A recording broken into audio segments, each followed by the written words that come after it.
Hi guys, it's Dark Age Week here on beastsofwar.com, and we have an amazing prize pool that must be won. First up, we have an amazing 1000 point 2-player starter bundle for you and me to get into the game, including 2 500 point armies, all the cards, tokens and templates you need to get into the game, and signed copies of the core rulebook and the Forsaken book. We then have 7 starter sets up for grabs, also including a signed copy of the core rulebook. As if that wasn't enough prizes for you, our Beasts of War members are in with a chance of winning 5 amazing spot prizes from some of the coolest comments this week.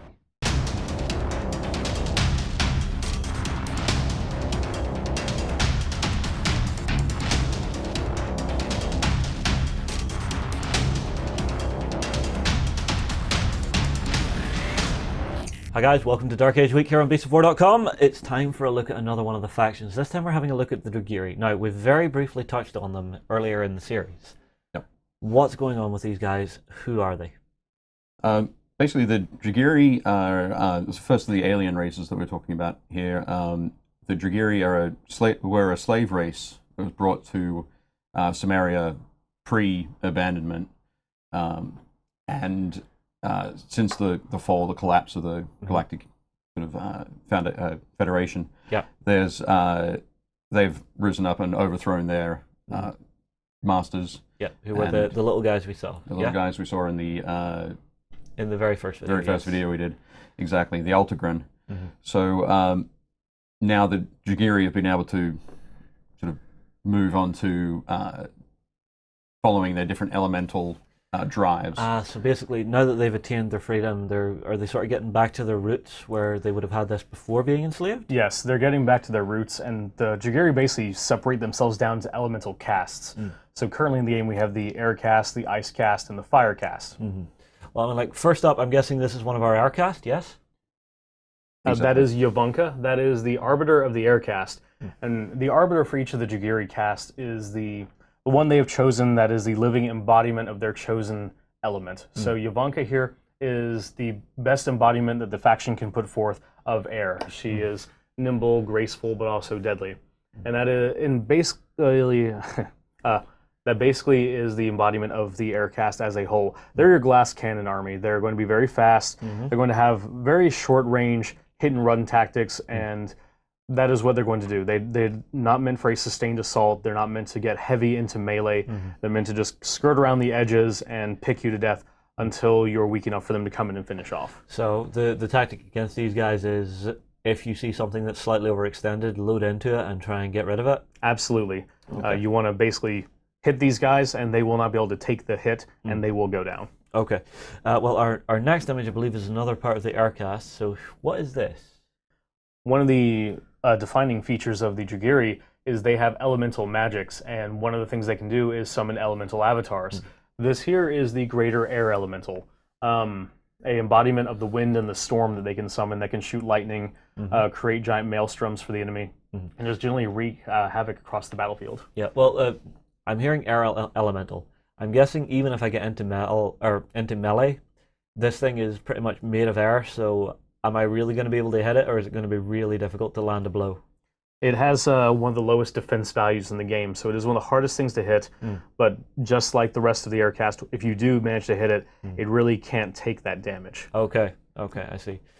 Next up, which of the casts is this from? This is the fire cast. Okay, so fire. The fire casts are really the embodiment of the raging inferno.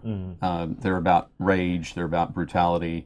They're about getting in, hitting hard, hitting first, hitting hard. Right. So this would be your alpha strike list. As long as these guys are attacking and on the offense, they're going to be winning and doing the tactics they want. Okay, cool. Yep. Well, who are we seeing here? On the left here we have Ratzai. This is the Arbiter of Rage. He is the basically parallel to Yavanka. He is the embodiment of the fire cast. He has offensive capabilities.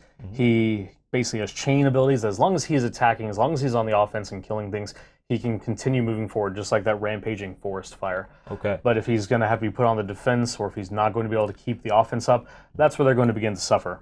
Okay. On the right here, we have the Enforcer of Judgment. One of the things that separates the fire cast from the rest of Dragyri is they have actually incorporated advanced technologies into their fighting style and into their arsenal. The Dragyri are almost very purist in their approach.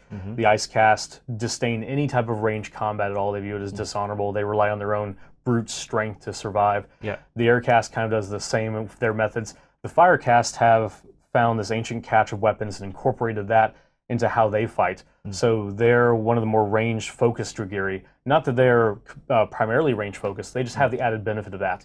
The trade-off from that is that because they've started using all these advanced tech, they've lost the ability to focus a lot of their elemental powers and energies. So they have less of that than the other Dragyri casts in exchange for the firepower that they've obtained. So we're not really going to see a fire elemental, are we? Oh, we absolutely do have a great rampaging fire elemental. They can just summon fewer of them than the other casts. I see. And then we have another one of the characters from the Firecast here. Who is this? That is a Spirit Lord for the Firecast. If you look at the Spirit Lords for the various casts, they're the ones that are right below the Arbiters. You can almost view the Arbiter as a character version of one of the Spirit Lords. I see. Our last one is the Ice Cast. Yeah, Ice Cast. These guys, I had a chance to play a very quick demo game against you guys, and the Ice Cast are brutes. Have a look at these. Absolutely. Basically, we were talking about before. You mentioned the Ice Cast being the very honorable, very strict, adhering to the old ways. Yeah. They are very much that. They're very they're big. They're brutal. They're 12, 15 feet tall. Yeah. And their whole play style is that tank advance. They'll come in. They'll hit you hard. They can soak up a lot of punishment. Yeah. Of course, because of that, you're fielding a lot fewer of them on the tabletop. But that's the trade-off you'll always see. If you have one big, massive centerpiece, it's like the 200-point ones we've talked about. Because they are so big and so heavy, you're investing a lot into them, but they're really going to do the business once they get there. So you really have to focus to get rid of them, which is it's what I found in the demo game we played because, who was it I was playing? St. Isaac. You're playing with St. Isaac. With Forsaken.